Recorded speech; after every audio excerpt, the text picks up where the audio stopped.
Assalamu alaikum and welcome everybody to our Tuesday night Zoom session here with the Convert Club, coming to you from London but broadcasting all around the world to converts and friends, those who want to learn together, chat with each other, get to know each other, have a safe space where they know they can ask any questions and share any concerns and just meet on a weekly basis around all different kinds of subjects and also scholarly talks. Our scholar today, Sheikh Haitham Tamim, who would have normally done it this week, he is actually on holiday. He works very hard, so he deserves a holiday. And we have very kindly have our dear artist and writer friend Abu Shama stepping in. Very kindly, he agreed last minute to give us a talk on art and spirituality. Now, if you remember Abu Shama, he came on twice before, always with an enchanting, almost magical topic.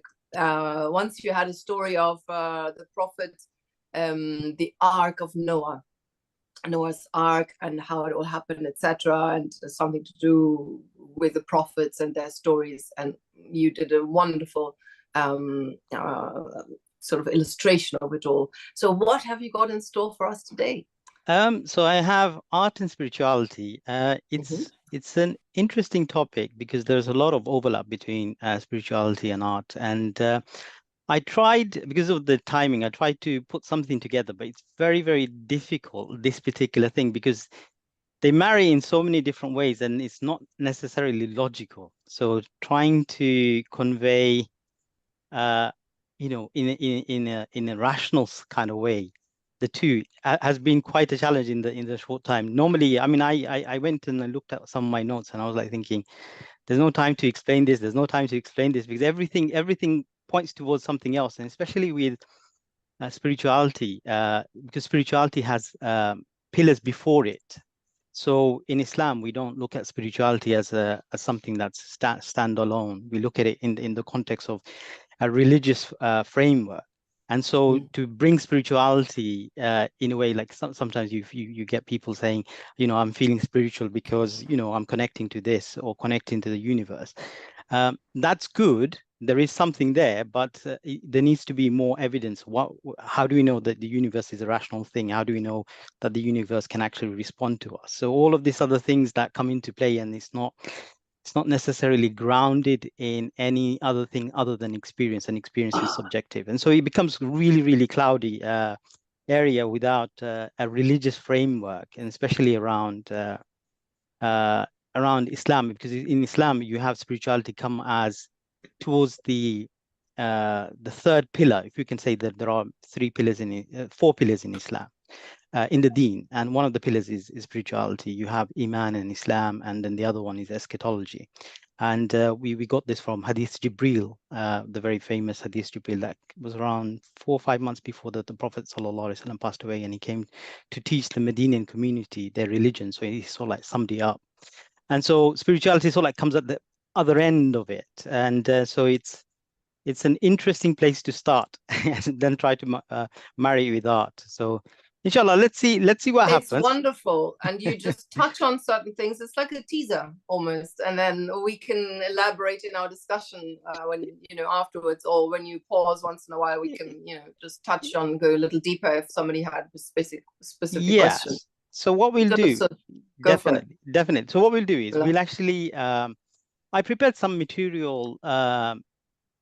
So what I'll do is I want to actually go through the theory of it. I'll start showing you some videos and stuff like that. So one of the things about art is actually sharing it. And the thing about art is actually part of our experience and how we perceive the world, we see the world. And the price of creating art is actually to share it and to show your vulnerability and to show your worldview and how you're operating, because we get to see people's inner working, if that makes sense. So what I'll do is I'll go through some theory, and then it will be pretty much like videos and stuff like that you can interact and you can tell me what your experience is, and I'm interested in that. So we'll make it quite light, if that makes sense. Inshallah. Yes, of course. Inshallah. Okay, bismillah. Bismillah. So I made you co-host, so you should be able to just get up your presentation if you like. Yes, Okay, Bismillah. I am sharing, Mhm. so you can see my screen. Yeah, you can see your Okay, screen. okay, Pinch out Bismillah, for a bigger view. Bismillah. Bismillah. Okay, so we have art and spirituality. So let's start off with art because it's the easy one of the two. So art basically is a Latin word, which is from ars, which means a skill or craft. And that's usually used in the past to describe someone who's got some sort of skill that they bring something into fruition. So a craftsperson. In the modern context, we've broadened that to be more about expression and application of human creativity and imagination. And that also includes stuff like painting, sculpture, expression, music, film, photography, and anything that becomes an experience of someone. We can become something of art, and we can even use our body in terms of art, etc. The purpose of art. So some people say, does art have a purpose? And there is two thoughts. One is it doesn't need to have any purpose. It is what it is, and it's just standalone. It doesn't have to have any meaning. It is what it is, and that's one thought. The other one is no, actually, art is connected to beauty, and there's this kind of like divine beauty that runs throughout the entire universe, which is both beautiful in terms of its aesthetic appeal and also beautiful in its logical side. So if you think about the human brain as two components, and the rational side and the creative side, and it seems like you can find within nature, which is one of the best place to see art being manifested. You have art in terms of beauty coming in together where everything is in harmony. And you have also mathematical art where everything is not only in harmony, but it's mathematically in harmony. And the fact that you can actually predict things, the very fact that you can create mathematics from first principle and then utilize it to model the universe, and somehow it works. And a lot of mathematics is that it started off with someone playing around with the idea that can we have the square root of -1, which it's you can't actually do, but somebody created it, and therefore they went with that. And then later on you find that that particular square root of -1, which we call imaginary number, it shows up everywhere. And as an engineer, you will find that you need it in terms of, like, say, the damping on your car. So it seems like art and mathematics has this beautiful relationship. So the purpose of art, I would say, is expressing ideas and conveying emotions or exploring aesthetics. Art is often serves as a reflection of ourselves. So basically what's going on inside of us. And then whatever we're trying to do in art, we're trying to capture a snapshot of it. And then obviously some people, you can capture a time in society because you don't exist as a standalone person. So you're also part of a culture and a society. And it provides insight into the human condition and the collective experience. And art often, depending on the context, the content changes. So which is really, really beautiful. So I'll give you an example that you can take a bunch of flowers, for example, and you can put it on the table, and that will look nice depending on the background and so on. Or you can take some flowers and then you can put it in a barrel of a gun, and then that becomes very provocative and very emotive. And so what happened? It's just you change the context, and so the context changes the content. And so it becomes very subjective. It creates this kind of like emotional experience within people. So it does have a massive impact. So it can challenge perception, it can challenge and create thought and inspire change. So for example, we've seen this with many athletes, especially the Black athletes, when racism was very, very predominant. When they went to because it's Olympics time, they went to I think it was the Berlin Olympics, and it was all about the Aryan race being the superior. And then there were a couple of Black athletes who won, and then what they did was they put their fist up in the air, and they made that kind of like salute, saying that and that was an amazing thing. And that created a ripple effect in terms of like representation and so on. So just this idea of clenching someone's fist and putting it above one's head had a massive impact. So art can be expressed, and what it does is it expresses, so this experience of putting the, you know, the fist up, it reflects their inner world, and it's also reflecting the society of that time. And it connects this experience and this particular way of manifesting that, connects it with others. And when you share it, it's open to interpretation, and everybody's got an opinion. Why did they do that? What happened? How did they celebrate? What was going on? So the very fact of art is that art, as people, as human beings, we are a creative entity. It is a fundamental aspect of human beings, or we can say being human is to be creative. And again, there is a mirror with this within the spiritual realm. Maybe I will touch on this.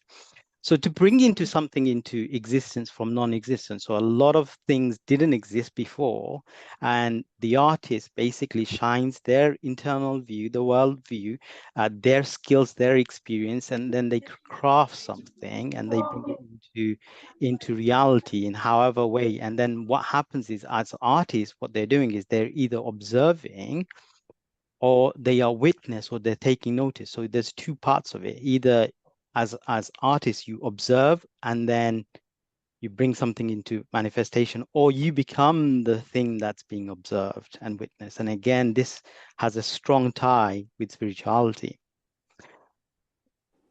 Okay. In terms of spirituality, when we talk about spirituality, I was saying earlier, we are referring in the context of in the context of the deen. And in the deen, we have four pillars. And the pillar is Iman, which is belief, Islam, which is the action upon those beliefs, especially the five pillars. And then you have Ihsan, which is all about spirituality. And Ihsan, the word Ihsan comes from the word Hassan, which is to make something good or to do something well, or make, you know, Hassan is, we say someone's handsome, right? And Ihsan is the superlative form of that. So it's making something excellent, doing something well, and so we often refer to someone's character as yes, very excellent. And not only that, we have in hadith literature, we will have that Rasulullah sallallahu alaihi wasallam mentioned that if you do something, you should do it with excellence. And he was referring to when you slaughter an animal. And if you look at slaughtering an animal, you need the knife to be sharp. So the knife is the tool, and the tool reaches its kind of like excellence when it does the thing that it was supposed to do in an excellent manner. So sharpening the knife and executing that in a very clinical, which reduces the suffering of the animal, that becomes ihsan. So you have ihsan related to how you do things. And again, that act of making something beautiful, again, not only is it in this particular area, you will see it in other areas, and it has a spiritual reflection. So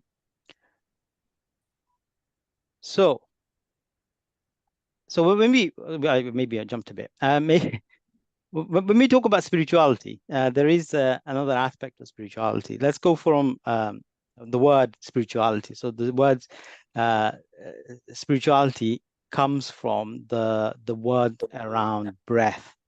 So in Latin, so spirare basically means breath. And so we have in English, we often use these kind of words where we say aspire, and aspire means to go towards something or breathe towards something. So we might have a goal, and what we're saying is, I want my breath, which is my life force, to go in that particular direction. So it's quite a powerful word. So I feel aspired to do something. I feel like my entire being, my life force is going in that direction. And the word inspire comes from obviously the in part, right?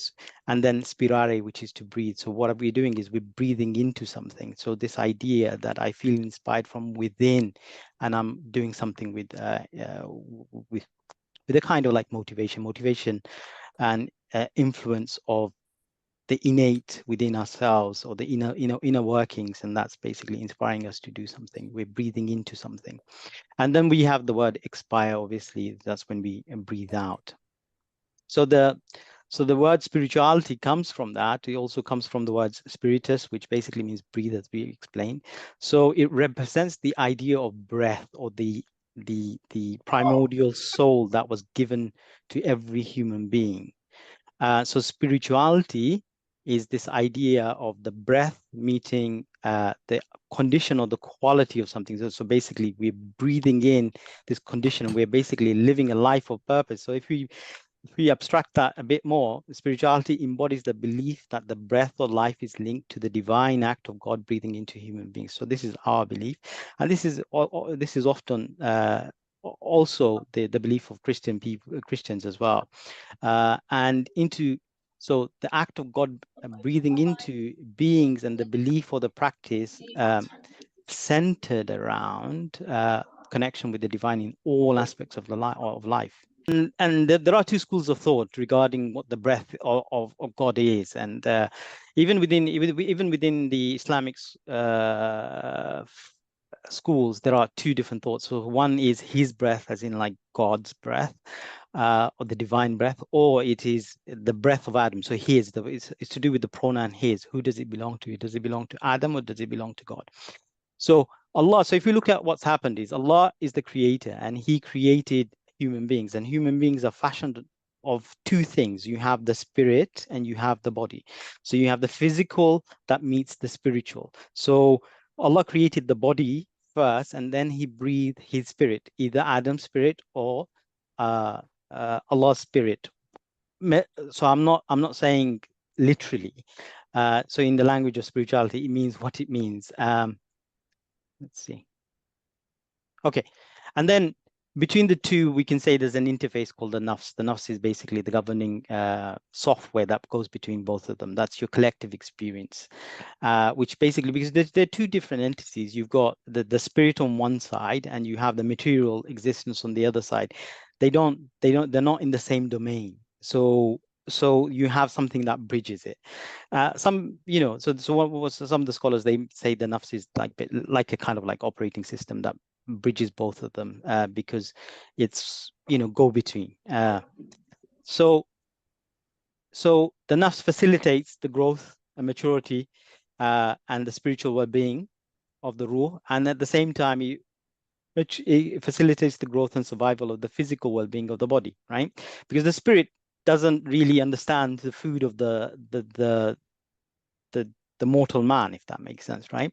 Because it doesn't feed upon this. So you need something that bridges both of them. So then you have the mind and heart, and we're not going to go into this. So man, by his nature, is fundamentally, his essence is spiritual. Every human being is spiritual. And so what you're having a material existence. It's not that as a human being, as a person, what we want to have a spiritual experience. Actually, no, we are actually a spiritual being. So we already have a spirit, and we've been put in a body. And so we're having a material experience.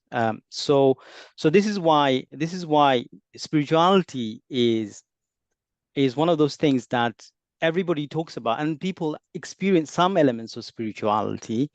So some people, they can have ayahuasca or all of these, state inducing, and they see things and so on. Perhaps it's a bridge. I don't know. But what it is that you have the spirit. So you are having a spiritual experience in the material domain. So the ruh, we don't know much about the ruh other than it is by the command of Allah. And they asked about the Prophet sallallahu alaihi wasallam in Medina about the ruh, and this is his response. Only Allah knows the true nature of the ruh. In terms of, so I'm not going to go into too much of this. So in terms of our thing about ihsan is basically, as I said, is to make something beautiful and to do something in a beautiful way. In Hadith Jibril, the last part of the part where it talks about ihsan, we can understand ihsan in two ways. So I've shown it here in two ways. So it is to worship Allah as if you see him. And if you cannot see him, he sees you. So this is basically it. So we call this two pillars of ihsan. You have mushahada and you have muraqaba. Mushahada is witnessing God. So if you witness Allah, it is to worship Allah. It is to be in this world in a way that you are seeing Allah. So this, again, I showed this in terms of art. It's about observing and so on. Or if you're not doing that, then to know that you are being watched. So he sees you. So this basically governs your ethics so that you become a person, not just a human being in terms of material existence, where, you know, sometimes we share the same kind of habits of animals in terms of what we do. But we elevate ourselves and through ethics and through beauty and creating beauty and so on. So if you see Allah, so that means that you see the names and the beauty of God, and so you adorn yourself with those kind of qualities, and so you become beautiful. Or you know that you're being watched, and so you basically make your actions good because you know you're being watched. So that's one way of reading it. There is another way of reading it, which is really, really beautiful, right? So it is to read this, but stop in a different place. So it says that it is to worship Allah as if you see him, and then it says فَإِن لَمْ تَكُنْ, means if you don't exist. If you don't exist, then you will see him. Means that if you don't exist, so it is to worship Allah as if you see him. If you don't exist, you will see him. Basically, it means that you are witnessing God, and even in your actions and so on, it is actually like, how can I say, it's so for example, you find yourself reading the Quran, for example, and so you feel like, okay, I should be observing Allah, I should be witnessing Allah, but while doing the act of Quran, you realize actually Allah says that, you know, if you mention him, he mentions you. Now, the thing is, whose knowledge comes first? Allah's knowledge comes, because this is a primordial knowledge, right? So Allah's knowledge comes first. So he remembered you so that you can remember him. So we can say the same thing. He loved you so that you can love him. He turned to you so you can turn to him. So when you turn to him in forgiveness, actually, it is Allah who turned to you, because Allah is atemporal. He's not in time. So it is, you're starting to see Allah and you don't see yourself anymore. So anyway, I'm not going to go into too much detail about this. So basically, you start being in the world, and you start seeing how Allah is using you. So you start seeing Allah everywhere, which is a beautiful way. And if you do that, and there's a very beautiful hadith that basically says that the believer is a mirror of al-mu'min, which there's two meanings. The believer is like a mirror to his brother, which is the believer is a mirror to his fellow believing person, or he's the mirror to Allah, al-mu'min, which is Allah. So you're manifesting all of those beautiful qualities of Allah. You're taking on his jamali attributes. So in terms of spirituality, you can see that I mentioned that it is to make things beautiful. I've given you the example of ihsan, to make things in the best manner, and using the tools and so on, and perfecting the tools. And if you do that, there is an ihsan, and that ihsan is going to be recognized, right, by others. So for example, for those who play football or any kind of sport, why do people gravitate towards all of these superstars who go and kick a ball? And it's not the act that you're just kicking a ball. It is that they have, so if maybe later I'll show you that when we talk about Allah, Allah has certain kind of attributes, and his attributes, he's got life, and then beyond that, he has a knowledge, he has a will, and he has power in terms of execution, right? So Allah's knowledge is that he has the full encompassing knowledge. So he knows everything, how it's going to be, how it's not going to be, if it happened, what will happen, if it didn't happen, what wouldn't happen, all of this stuff. So Allah has that comprehensive knowledge. And then from that knowledge, it demarcates and delimitates down to his will. So he selects something from that, and then he wills something, and his will, his execution, his qudra, his power manifests that thing that he willed with his into full knowledge exactly as he willed, right? 100%. So when you see a football player or anybody, so going back to this idea of the stool, right?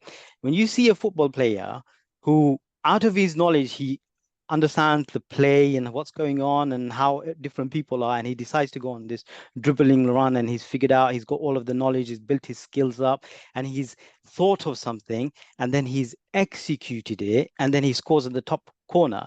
What people see is that this is amazing, but it's actually a spirit. So this is why a lot of people, it's like almost like a spiritual experience. They lose their mind, you know, when someone scores, especially in the World Cup and so on, because that's almost like a spiritual experience, because what they've actually seen is a kind of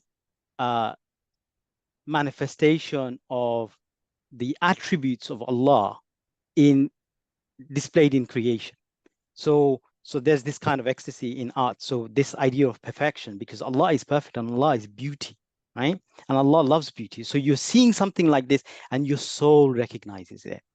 And it's linked to that. And the same thing happens with cars and so on. You take a car, you put a very beautiful car in the middle of a piazza or something like that, and you see all the people gathering, because this is someone's knowledge, and they've been dreaming of this, and they've been inspired to draw these line flows and this wheel design, and they've been drawing it since they were a kid, and how they're going to make the engine and function with form and aesthetics, and how the drag is going to be. And so all of this mathematical beauty with lines and forms and all of this, and you look at this angle and so on, all of this, again, this knowledge, this will, selecting something down, and then comes the execution, doing it the way you wanted and testing it, and then there's the performance side. All of this comes in front of someone, and people are amazed by this. And yes, there is an element of status and so on, but there is this other element of beauty, and you can say this about pretty much anything. So the human endeavor, the art of something beautiful, reflects a kind of mirrors this kind of like divine beauty. Okay, so here's some of my artwork. So I was saying, so when I first started, I'm not an artist. I like, you know, I've taken the name artist because I feel like everybody's an artist. They're creating something, and the idea is that you create something, and it doesn't need to be recognized or anything like that. You create something because it's an expression. And so when I was young, I think of this is probably about 30 years ago, I used to go to an Islamic school, and then I moved from an Islamic school to a normal school, and I took art, and I was really, really rubbish at it, and my artwork was laughed upon. And then I went to the library, took some books out, and started using my mathematical side of me, drawing grids and learning how the grids work. And so when I started doing art around the age of 14, I found myself connecting the Islamic stuff with just any kind of art, and I would always gravitate towards something. So I think this was when I was 14. I did one of them, and this particular brief was on the one on the left hand side, which is elephant's graveyard. So they were looking at mystical places. So they said draw something that's around you know, mystical. So I linked it with this, and I thought, imagine there's this big elephant calling everybody in spirit to come and so on. And then the other one was journey, and I couldn't think of, so I thought about all the different journeys, and I thought the journey of the prophet going to the heavens was the other one. And this is old, so it's very pixelated. And so this idea that he's going from different place and going from Mecca, and then we have the mountains kind of thing, and blended in the heavens and so on. So I've always found this idea of spirituality linking to art, linking to religion. So I'll give you a brief of this one. So I call this escaped from reality. And this one is more abstract. And I was in an art therapy, so I got involved in an art therapy session, and majority, actually all of the other participants were women. And so I was the only man there, and so it was quite interesting to be amongst 10 other Muslim women. And so what we were doing in this particular thing was we were given a brief to close our eyes and do free associative art. So what you do is you take two pens or pencil in your hand, and you close your eyes and you imagine that you're an 18-month-year-old, and you draw something from wherever, and you're not even thinking. You're just going on a big piece of paper, and we do that for about a minute or two, and then we weren't told. We were then told to swap the paper with our person that was next to it, and then look at it from different angles and see what you make out of it and see what comes to you. And there was lots of other discussion that happened that day about time travel and all this other stuff. And because everybody was bringing whatever they were bringing, this particular, it comes in like your spirit interacts with each other, right? And so it comes into this. So this particular thing has a number of themes that I found. But after I finished it, I found all of these themes of what was going on. So first of all, you have this idea of this darkness that spreads from outside, and especially from the right hand side, and it's coming from the bottom. So this idea of darkness there. And then we were talking about superpowers, and we were thinking about, if you had a superpower, what would it be? And I thought, my superpower would be time travel, but I don't necessarily want to time travel and replicate and go to the future and then try to live to that. I just thought, that becomes quite, counterproductive, because you end up in a loop. So I thought, you know what, I'd like to know what happens at the end of time, right? And then just get there and skip all of this life. And so as I was taking somebody else's drawing and basically marking around whatever made sense to me, and not thinking about it, and putting all of these different materials we had, and you're just literally piling stuff on, and see what your inner self is basically doing.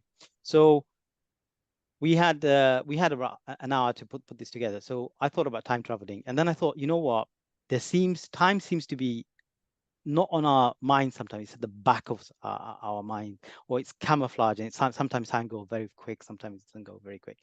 And then I thought, this particular shape over here, that's like a loop over here on the right hand side, it looks like an infinity sign. But when I looked at it, it also reminded me of a snake.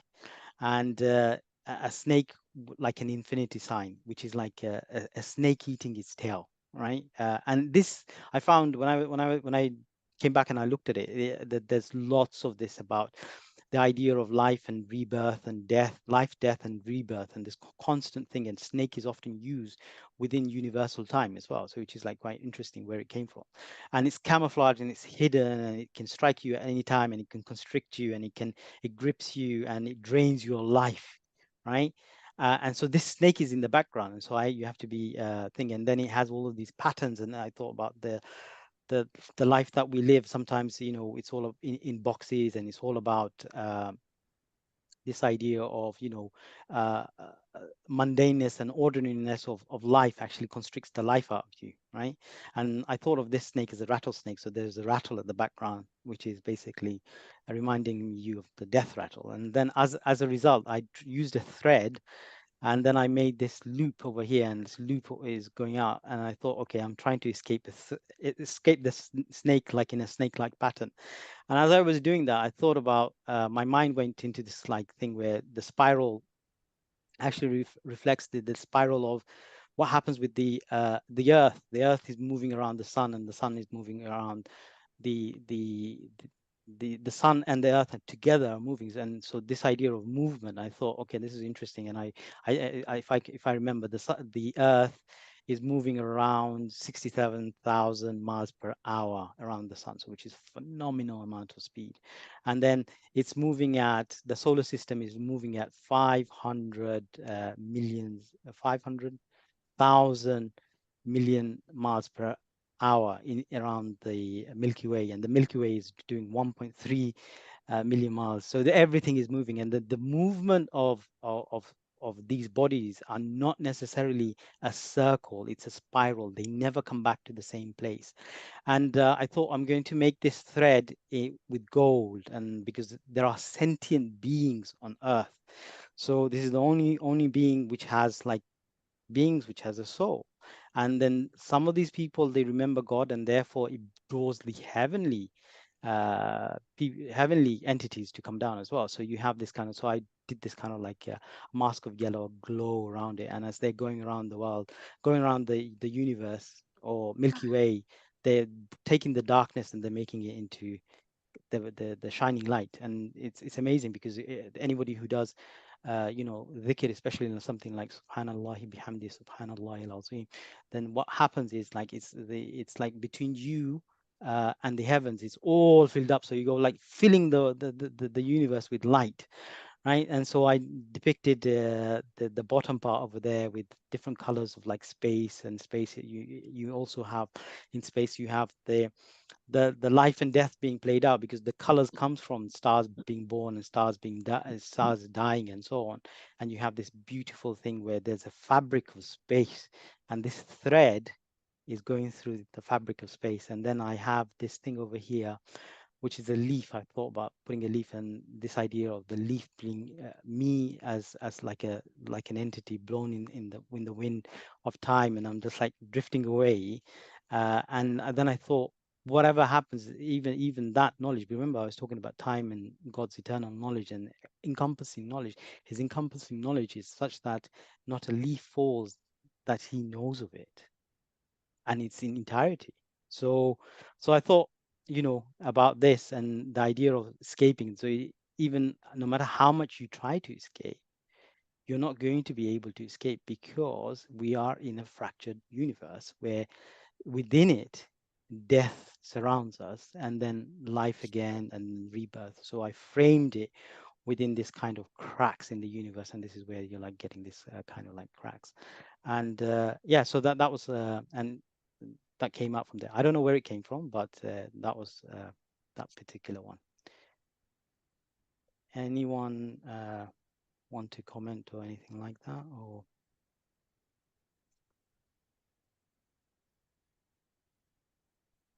is anyone there?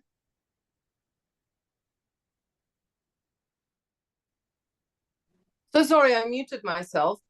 Maybe you can, I mean, thank you. I was saying thank you very much for explaining, for giving us this overview of, your take on art and spirituality, and in depth explaining also your beautiful painting. It's fascinating how rich it is, really full of meaning and symbolism and deeper meaning and stuff. Fascinating. I hope you'll consider doing a show with a few artworks, and doing more of that, because it's wonderful to have, to see sort of contemporary art that is pointing to these higher realities in a very different, unique way. Not in an obvious way, or by being calligraphy or something like that, or dervish, but by in a completely unique, abstract way. Abstract, it is what it is, isn't it? So, mashallah, really great. This is more like a visual kind of poetry, if that makes sense. So I'll share this one. This is not long. A desire to be known. In the beginning, there was darkness, a pure and empty void of nothingness. But I wasn't to know. I didn't know emptiness, nor nothingness, nor darkness, nor I. For I was not yet I. I was non-being. To say I is to be alive, and I wasn't even an I. I didn't know that, nor did I know that I didn't. Then Allah cast His light, and wherever His light fell, it came to be. And so I came to be. I am, because He is. And He is, as He was, So why am I here? Because he wanted to be known.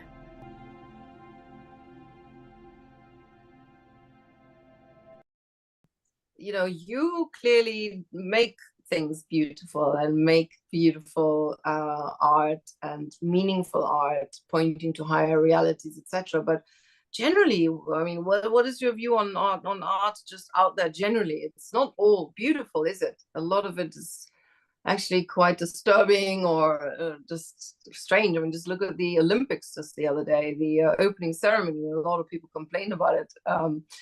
It wasn't a magical, beautiful ceremony, it seemed, in a lot of parts. And so it's so people have come very far, gone far away from the idea of making beautiful or pointing to higher heavenly realities, etc. What's your comment on that?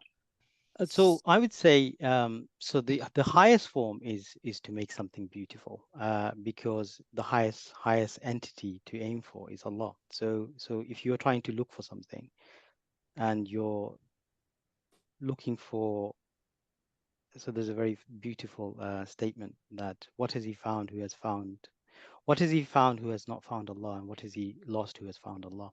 And so this idea of, you know, Allah is the highest reality to find, because everything comes from him, and he is everything in creation has this kind of beauty, but we only know one thing in comparison to something else. So we can't know something and we can't contrast it with something else unless we have another relationship with it. So for example, the night and the day and so on.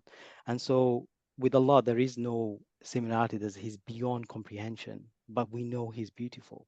So he's the ultimate source of beauty.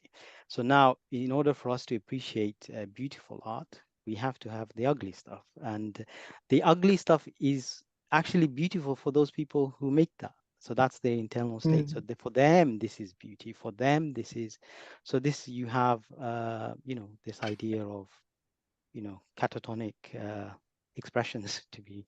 So that's what's being reflected, because what art is a reflection of what's going on inside, and that's what they're reflecting, which is this. And we can look at them, or we can say, you know, subhanallah, you know, may Allah guide them, because they're, and many people, many of the converts here would know that when you became Muslim and you find that kind of peace and serenity and all this other stuff, that, and the beauty of, especially like you go to places like Turkey or something like that, and you see the beauty over there, the adhan, the beautification of the voice, the beautification of the mosque, the beauty of streets and so on. Immediately something, you feel at peace, and so all of this is pointing towards that. And whenever we move away from that, then shaitan likes taking people off the beaten track, off the track. So if Allah is beautiful, shaitan is, he's described as, you know, like the plant that grows in the bottom of hell, and he's, you know, so this is what's people see, and this is if they're following or influenced by him. So what is he going to do other than what we see? Yeah, I mean, maybe not everybody even wants to bother making beautiful art, you know. That's maybe one thing. And, you know, another point is there's sacred art and, you know, and I guess profane art or just art. Maybe we should say sacred art and art. You know, the Prince of Wales, or the King of Wales. Is it King of Wales or King of Britain Institute of Art? I don't even know what it's called nowadays. He's the king. Called the King's Institute. Yeah, I know, but you know, that art institute. It's called the King's Institute nowadays. It used to be called the Prince of Wales Institute of Art. That you know, where they teach particularly sacred art. You can learn to become, you know, to do Christian icons or miniature art or, you know, calligraphy, etc. So there are certain disciplines that are considered as sacred art. Do you want to, and I think calligraphy being the highest of those, because it's the word of God, illuminating the word of God as it was revealed. And then maybe there are other forms. I mean, there are obviously other religions who have different forms of sacred art, and then there's also miniature art, which because it's flat, people are flat and have no perspective, is also counts. And then there's art and architecture, you know, beautiful Islamic art and architecture, which all points to heavenly realities, and is all based on the principles of Islamic art, which is the geometry and the arabesques, the flowery motifs that reflect nature, and the geometry, the strict geometry, which is, I mean, again, always points to God, always points to Allah. I think Plato was once said, God always does geometry, and everything in nature is geometry. And so that's all very interesting. And, you know, the in-breath and the out-breath. I mean, all these shapes, these geometrical shapes also have a deeper meaning that point, you know, towards the dhikr, breath, you know, and one God, always have one at the center, etc. I mean, these are just some thoughts on, on Islamic sacred art. You might want to comment on that or elaborate a little bit, if you like. Alhamdulillah. Yeah. So we have. So it's multifaceted, and you will find that, especially in the Islamic history, because there is a kind of prohibition against us drawing things that are, you know, have life form, life within them. So there is this kind of prohibition. And by the way, where did this prohibition come from? Do you know? So as far as I know, it's to do with there are hadith around it that on the Day of Judgment there will be people who draw. They will be asked to put a spirit into their creation. So it's almost like a competition with God. And the modern scholars, or the modern take on this, is that it's the contemporary take on this is that in the past they used to draw as an alternative to making idols. So the drawing was drawings of depiction of idols and so on, because they used to have, like, sometimes, you know, a date seed, and they used to put date seed together, and they used to worship that as a thing for their idols. So it's this kind of depiction, and so some of the contemporary scholars are saying actually it doesn't necessarily mean that this kind of depiction is depicting Allah's creation and competing with him. It's just drawing, right? And so in the past, and especially in UK, you used to see Islamic books. We used to draw kids' book, and they used to take their eyes out, and it used to look freaky, right? But the reason they didn't do it was they didn't want to complete the illustration because of that particular prohibition. And so this is why I moved away from art for a good number of years. I used to draw like this. That's why I showed you what I did 16 years ago, and then I didn't do it for a good 25 years, to be honest, because I didn't believe in drawing human beings or anything like that.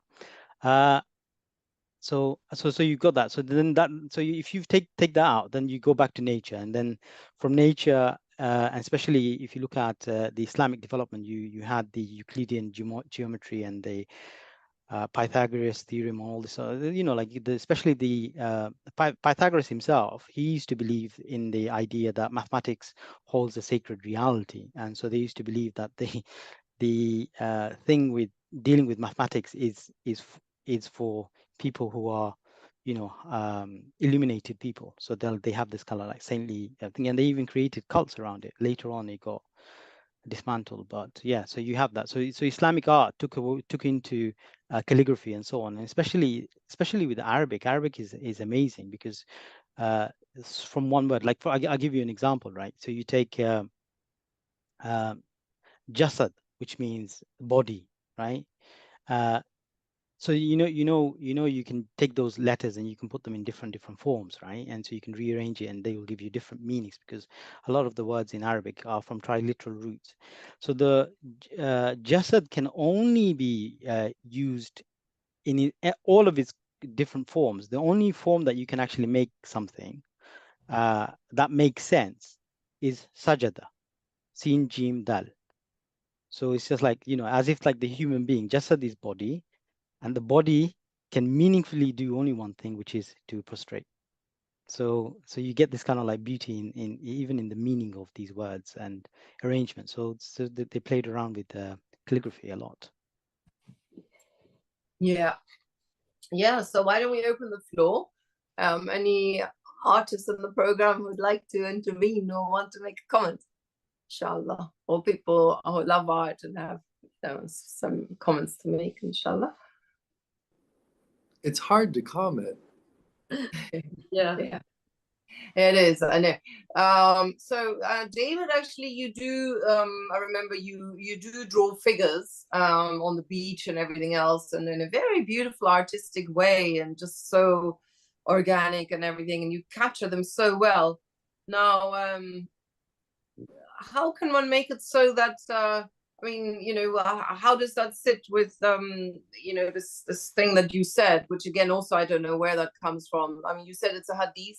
If anybody who draws figures, you're going to be asked on Judgment Day to put life into them, but it's not meant to be alive. It's just meant to be a depiction of the beach or of your local scene, which is very beautiful. Why you're not trying to create this person or a person, so why would that come in? Are we even sure this is 100% sound? Probably is, but I'm just wondering. I don't know if that's if there's a difference in that, but good point. But I have a lot of people in my that are usually not real people. Yeah, I mean, I remember David's images weren't really like in detail, in depth, every wrinkle of a person, a portrait. I mean, it's more a bit from the distance and just a woman in a cloak and, someone walking, wading through the water and stuff. I mean, I just love them very much. But I wonder how Abu Shama, how would you see that? I guess we should show it to, maybe David, are you able to show any of them? I don't know if you are, but how would that, strictly speaking, be oh yeah, well, bless you, fantastic. Yeah, I mean, isn't that is just lovely. And there's, I mean, mainly a mountain. I guess there might be a figure there if there is. Yeah, exactly. So how would that sit with Abu Shama? How would you? So as I was saying, I don't actually hold this view. So my, as I said, when I first started about 14 years ago, I did it for about 2-3 years, and then when I came across these kind of narrations and so on, especially my teachers at that time, and they because it's a hadith, it's a very strong hadith. It's in Bukhari that says that those who draw pictures will be punished on the day of resurrection, and it will be said to them, breathe soul into what you have created. So this is. But this is like a proper portrait of someone, sort of close up. Is that no, it's what just it is? so basically it's animate objects and so on, and but then this is what I'm saying. So that also includes butterflies and everything. So this is so what this about is plants? What about not plants. No, not plants. So yeah. So this is exactly. So this was one of the opinions. So as I said, there's two opinions. One opinion is that yes, you're not allowed to draw anything that is like human beings and animals and so on. And then the classical way they used to say it is because this particular hadith understood literally. The contemporary scholars have said actually, so they asked Sheikh Haytham next time he's here, so because I'm not qualified to actually make this kind of a thing, but I've asked him, and as far as I remember, is that if you look back, what they used to do is they used to draw this and they used to pin it in the Kaaba and so on, and so they used to worship it. So you had that element. So in terms of the context here, is this a blanket ban everywhere, or this isn't? So this is why you'll find, like, especially within the Shia community, they have gone and they've depicted families of the Prophet, etc. Whereas the Sunni community, they stayed away from it completely. And they have huge images. I remember once on Hajj, I saw like 2 meters by, I don't know, 1.5 meter, like enormous or even bigger. People, you know, images of people. I can't remember who it was, who they were depicting, but, you know, in a slightly sort of dreamy way, but it was enormous figures on Hajj amongst the Shia.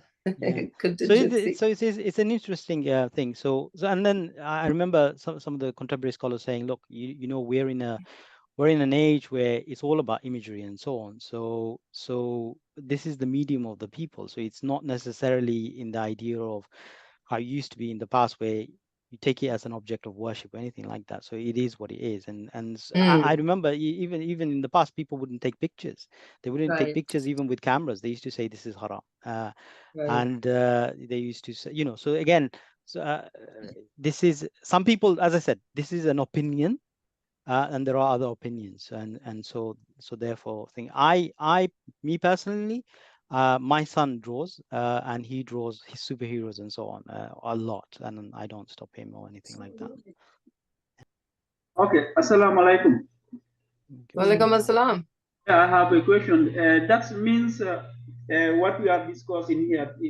So it is a haram just to hang a picture on the wall, like for picture for a human being picture or animal picture. No. Sorry, your question is, can you repeat the question a little bit So more?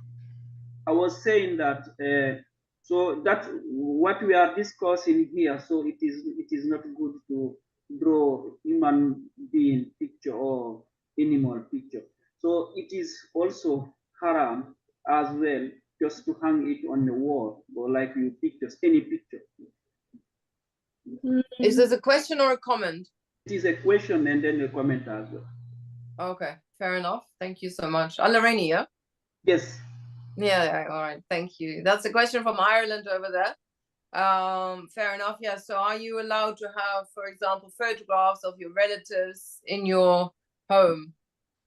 Or, I mean, I've seen even in Pakistan many times photographs of people, mainly men, but yeah, it's a good question. I think generally speaking, again, we try not to have portraiture, because I was explained this once, because, you know, you get distracted looking at a picture of a human being or a portrait or something, and then you might get, you know, into the psychology of the person. You think, what were they like, or what are they like, and you know, you get in, and in fact it distracts you, or distracts you from God. And it's better. Can I interject? Because I spoke to an imam about this many times. If you have pictures of like your children or your family in the house, I mean, you can have an area, you know, within to put them. But if you're going to pray, you don't want to be in the room like praying towards them, or praying towards, you know, pictures, probably with figures in it on the wall. I mean, I tend to mostly, good point.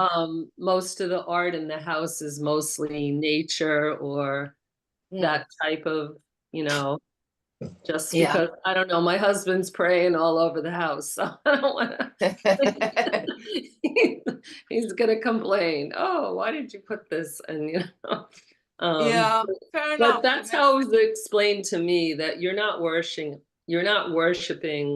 the pictures of your family. Obviously, you shouldn't be. No. You know, exactly. But yeah, you're right, and not to pray towards them, because that's almost because you will get distracted. You'll be looking at, you know, you know, why does my dog look like that, or why do I look like that? I don't see. I mean, in this age of digital age of everything that we see, like, I don't know how images can be haram at this point. But you know what? If your house only contains, I don't know, landscape pictures and calligraphy, for example, it's a very different vibe. And it's so beautiful. And then you see this calligraphy of Allah, and you just remember your kind of, or something that reminds you of dhikr or Allah, Muhammad, etc., is a really nice thing. Or these even abstract, or the names or something like that, and you look at it and it's a dhikr looking at it. And that's how they used to make art and architecture. Now, I mean, it's just we're so bombarded with any kind of image and all of that. So it's nice to have a sanctuary where it's more tranquil and where you actually do get reminded of Allah. I agree. And if you have a home, like a studio or something like that in the house, I guess it's different. You just do go wild in there. But, do your thing. But I think there is something to be said all over the house generally to have stuff that reminds you of Allah. It's very nice. It's a very, very nice, good for the soul, etc. I've put 2 links of Sheikh's opinion on this. So. Oh, brilliant! Yeah. Thank you. So these are links discussing this, yeah. Yes. So he's mentioned it before. So he said, look, this is an area of disagreement. So I gave you one side. I mean, this is why I said I stopped doing it. But then now, when I teach my son, I taught my son how to draw because I homeschooled him, and we started drawing and using this kind of thing. Right. Because that was because if you think about 30 years ago, UK was a huge influence of very literal kind of understanding, and especially with the I don't want to say Salafi or the subcontinent. So we this was I mean, like, you wouldn't put any pictures or anything. In fact, when I went to Morocco and we went to some of the shuyukh's house, we saw lots of pictures, and first thing my eyes went, so, whoa, what's happening over here? How come they have thinking? And I went and asked. I mean, like, I'm talking about some of the big shuyukhs of Morocco, right? Some of the muftis we went to see, and they had their pictures over there. And I asked the sheikh, and he said, no, it's not an issue. But just don't have it, as it's been mentioned earlier. Just don't have it in the places where you're praying, and don't have it even, like, in front of where you're praying as well. And so stuff like that. But it's not a big deal. Some people, I mean, like, so Sheikh has this kind of interesting take on this. We say no to this, and then we watch this. so we're like saying, yeah, haram on this, and then you go, what do you let your kids watch? And so therefore, this is big. And so this was one of my things when I was doing my Prophet Yunus story.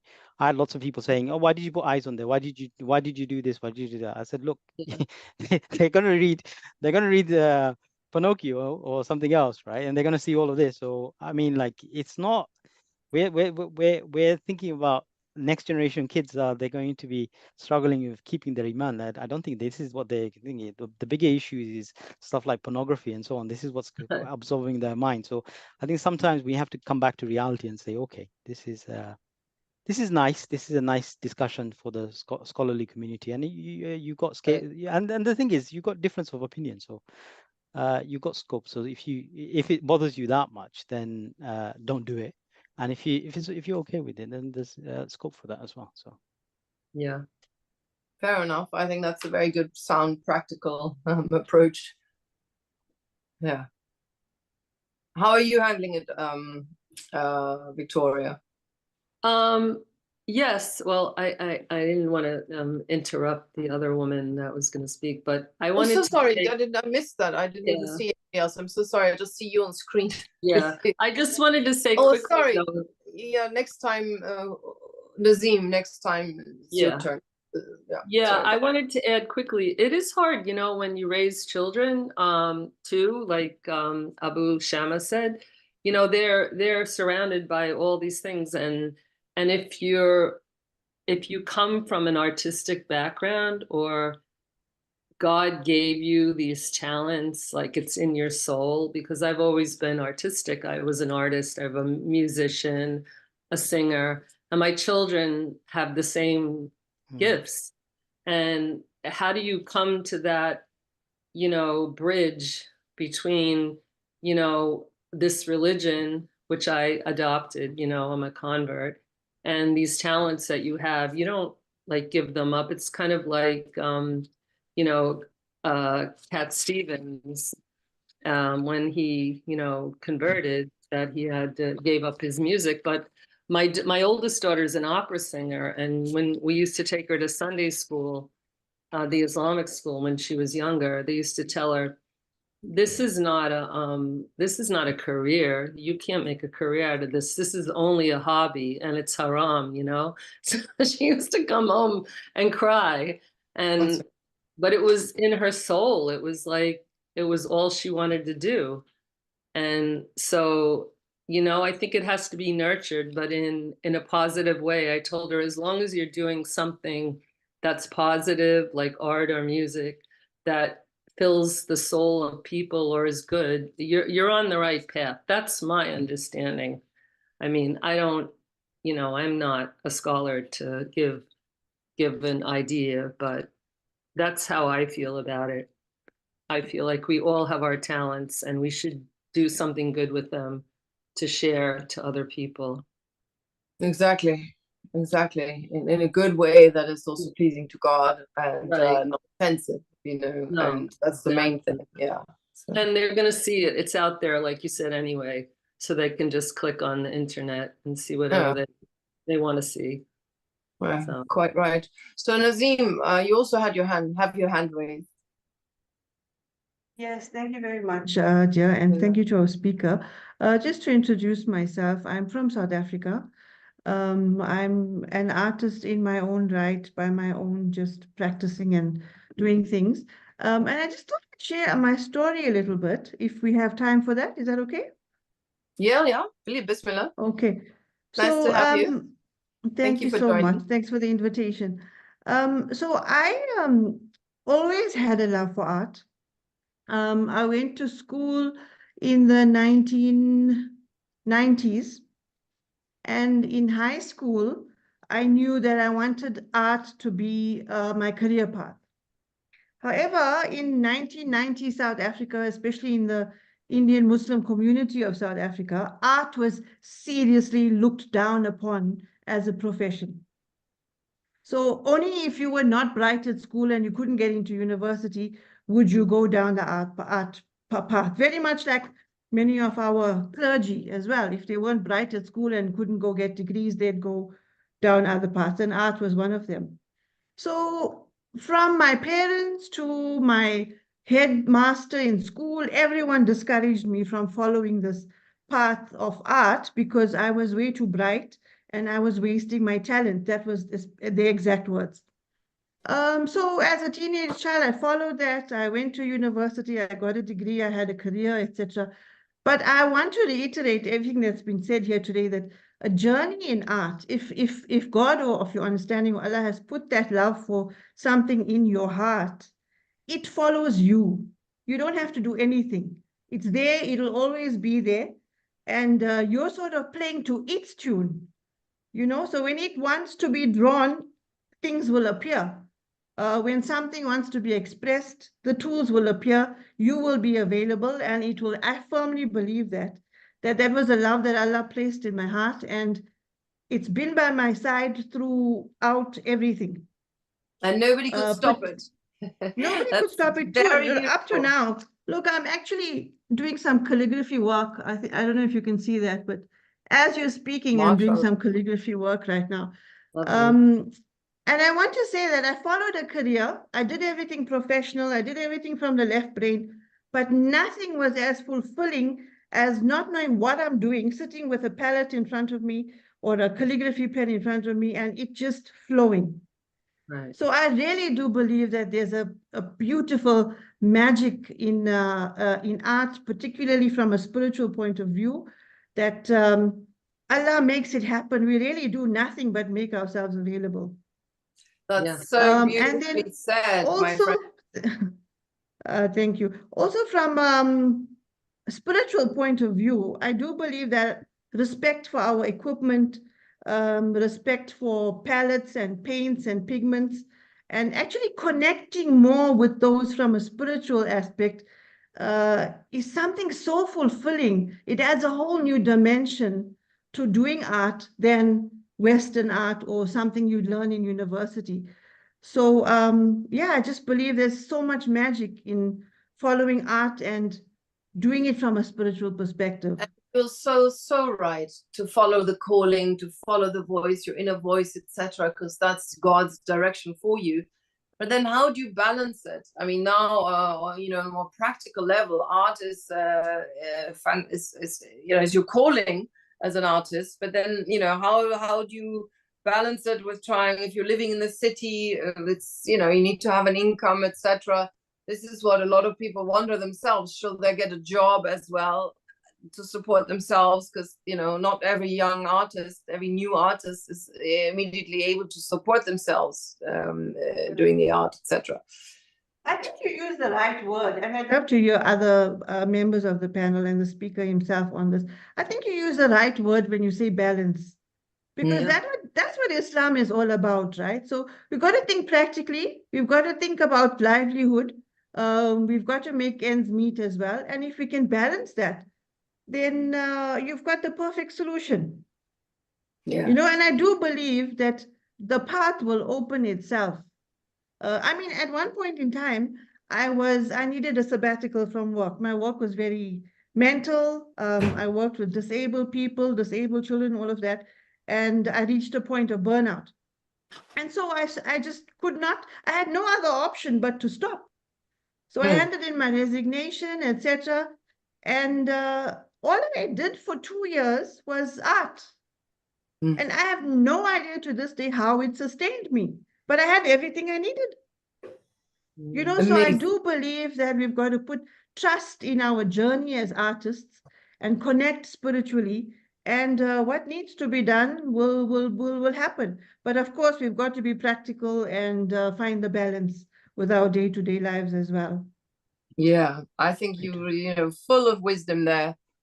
Beautiful comments. Really appreciate that. Abu Shama, do you want to comment on what Nazim Yeah, just said? definitely. So one of the things about art is that whether it comes, the idea of success with art is that the thing that needs to be inside of you needs to come out. And it's like there's a very famous quote which is don't die with your music within you. And so it's a manifestation. You have to do it. I mean, I don't get my stuff, nobody actually even sees it. A lot of my YouTube art is actually all on private. I do it for myself. I mean, like sometimes I stay awake, and because it calls you to capture it. If you don't capture it, you lose it. So it's almost like you have to do what you have to do. It's not, it has to be expressed, or it has to be captured. It has to be documented, just like those cave painters who put their hands on their caves 50,000 years ago. What made them do it?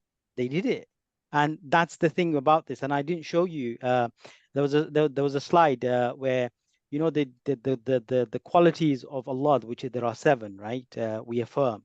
And all of those qualities are within the human being. So, and obviously with Allah, He is self-subsisting and self-sustaining, whereas we depend on Him. And so He's the ultimate form of that. So we have knowledge, and we're using our knowledge to bring something out and creating and all of this stuff. And this is why we write novels, because it is that Ruhani connection of, like Allah is the creator, and then we have this divine act of creating stuff. Like we can bring our entire universes. And look at the thing where like one of the philosophers, Islamic philosophers said, like the more the West and everybody else moves away from spirituality and the idea of connecting with the celestial realm, the more you create alien movies and all these other stuff to fill the void that it's leaving, because you look up into the heavens, and that's supposed to be a place of wonder. So you like look up and you go, okay, there must be aliens or something outside. So you're looking for that. The other thing I would say regarding one other thing, like for example, whatever you connect from your soul will find its people. And there's a very famous story about Richard Marx. I think the very famous American country singer, who was missing his wife at that time, and he wrote that very famous song, "Oceans Apart, Day After Day." This, and why did he write it? Because he was missing her, and he wrote it, and he thought, if he was to tailor it for the people, for the audience, this music isn't created. But what needs to happen is the creative act, which has to be a reflection of the soul, which is purely what it is. And he wrote it, and because he wrote it from the soul that he's feeling, it will connect with other people. And that's basically how I think art works, which is it needs to be an expression of deep within, and people similar will gravitate. And good pieces of art is supposed to be divisive, so some people will like it and some people say, what is this all about? So Right. so we're not trying to please anybody. We're not, it's just, it is what it is. And it's just, I don't know, success isn't dependent on whether something sells or whether you think it's a lot of success is marketing. So that's not a definition of success. So it's one of those things where the act of bringing something out into creation is the success of an artist. And Yeah, there's all makes sense, all really, really good comments. And yeah, follow your calling, but as you said, the other lady, balance things. And then, is that how you managed to go ahead? Victoria and David, do you have is that what your experience is as well? Yeah, I mean, you have to find alternative things to sustain yourself. Like I taught for many years. Oh, So, yeah. Okay. yeah, I was an art teacher, and I worked in the cosmetic industry for years, and I did different things until I was raising my children. But yeah, you can't always support yourself, making paintings. So yeah, and I'm sure there were times when you were just preoccupied with raising the children, and maybe yeah, and I put everything on the back burner. But it's like Nazima said, it just comes out anyway. You can't stop it. Yeah, and now you can do a lot more of your art. Yeah, now that I'm older and my kids are older, now I can. And recently Gaza and everything happening to the Palestinians has made me just want to paint all the time in protest. So that's what I've been doing lately, and bringing my art to demonstrations and planning on having a few shows here and in DC. So protest art. That's another form. Any other comments? Any other questions? Observations? Shazia, you're a bit of a filmmaker, artist. I was going to say, it's all very moving, whether it be abstract or the figures, because it's communicating with things deep inside us that are left unexpressed, like Abu Shama was saying, and we don't communicate on a deep level in everyday life. So it's a means, because I lived with an art therapist and the head of therapists in Bradford when I first moved there, and she showed me some of the art of people who couldn't speak any English, and it was really interesting. Because we have so much inside of us. They say that 97% of communication is non-verbal. And so I think that's where this realm kind of encapsulates everything we're thinking and feeling, and maybe don't even realize. So it's really beautiful, everything that's been shown. Thank you for, arranging this talk. MashaAllah, very, very interesting.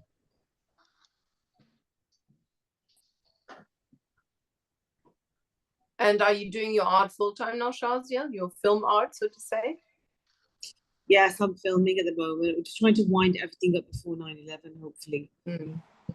So it's a wonderful calling. It's just very not so not so easy to live on it full time. So the wise thing is, as Victoria said, to have a job, and and a balance, as the other lady said, because even in as we know in the history, historically, artists were struggling, and well, some are very successful nowadays, like Damien Hirst, etc. But likes of Van Gogh, they were always struggling a bit, to make their art, and then of course it became so brilliant, perhaps also through the struggles, but yeah, so it's Yes.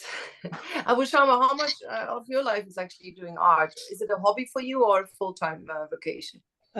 So my main thing is I write books, and a lot of my books have been very on the academic side, if that makes sense.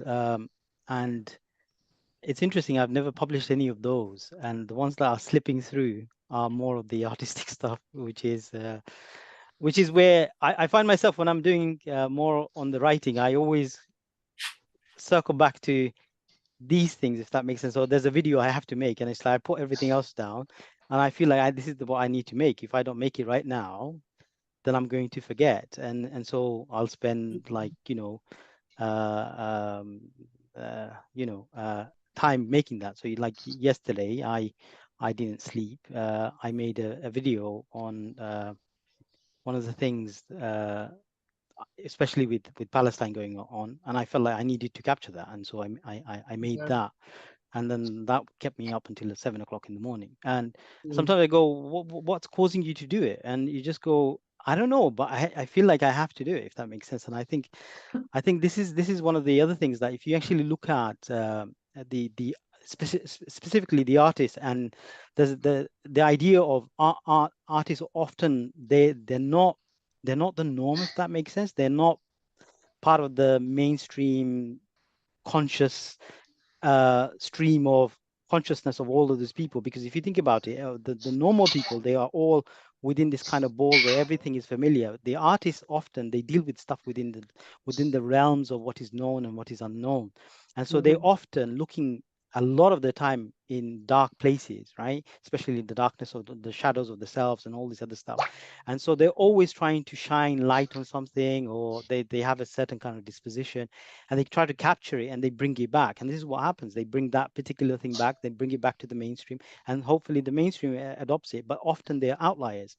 And so a lot of the time they're misunderstood. And you have, like, as you said, Van Gogh and so on. And even like Elon Musk, if you look at Elon Musk's story, he was very much in his dark world, and then he managed to bring something out of that, and then he's doing lots of amazing thing with his engineering side as well. So he was into his dark world. What do you mean? Yeah, because he was depressed, so he focused a lot of his depression into I mean, like, since he was a young boy, he wanted to do space travel. Like, he wanted to be a multi-species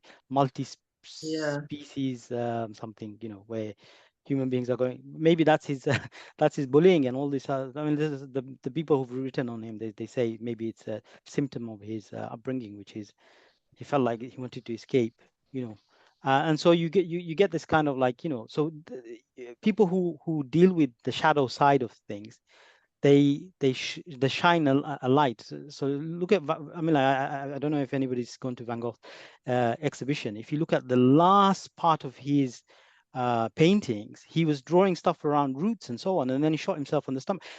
You feel like he actually felt that he became part, because he used to draw a lot about farming and so on. It's almost like, I'm going to go back to my source.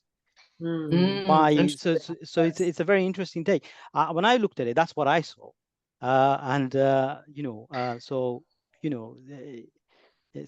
they say you need to be a crazy person to know another crazy person. But where did you see him in the immersion? There's an exhibition that was last year, I think, or the year before. There was a really beautiful exhibition in the immersion. Yeah, the immersion, I think. Yes. Yeah, that was amazing. Yeah, I think it might even still be on. I don't know. It says Van Gogh Immersive Experience, Commercial Road. Commercial Road, that's the one. That's it. Amazing. Yeah, no, lovely. So, sorry, yeah. Anyway, so all good. Thank you so much, Abu Shama. This is just such a good session, such a wonderful session. And I tell you, we need to do more of Islam and art, and Islamic art and spirituality. We had a full house, and it was a very valuable discussion. And I think there are a lot of artists at heart who don't get enough outlet for their creativity, because it's not, as our sister from South Africa was describing, it's not a very supported profession in Muslim communities.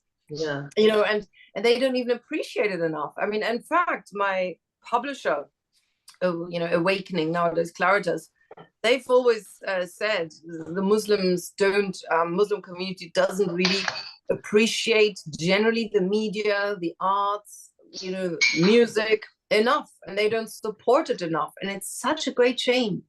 Our cousins are doing a much, much better job, have always done so, in supporting the arts, the artists, etc. We somehow perhaps need to educate our people, because what better way to be inspired by a beautiful art or protest art or something. It speaks, it tackles the emotions, it gets messages across that no preacher can get across. It connects with people on a different level.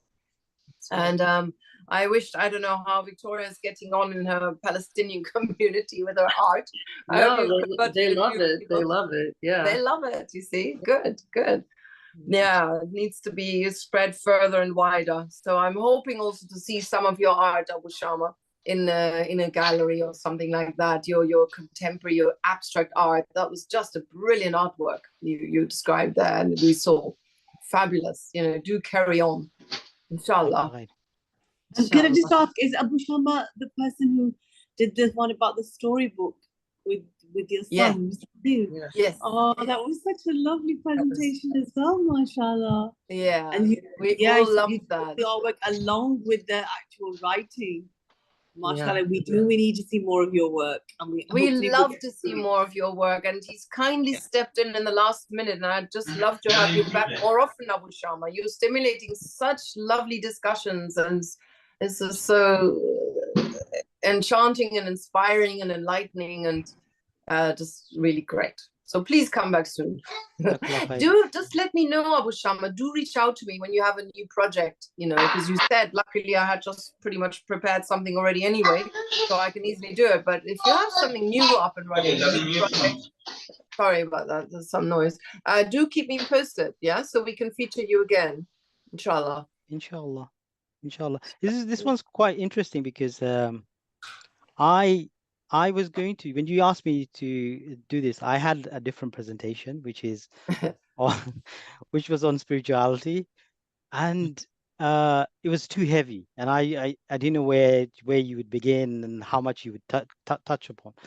And for some weird reason, I said, just make it art and spirituality. So, and I didn't have any idea what I was going to speak about. So I thought, you know what, this is going to be an experiment. Let me see what comes out, without, and so alhamdulillah, it's been fascinating speaking to people who yeah, because you tapped into something that isn't often we've never talked about, I don't think. Because normally if it's art and Islamic art, it's more to do with with this sort of sacred art, which is sublime.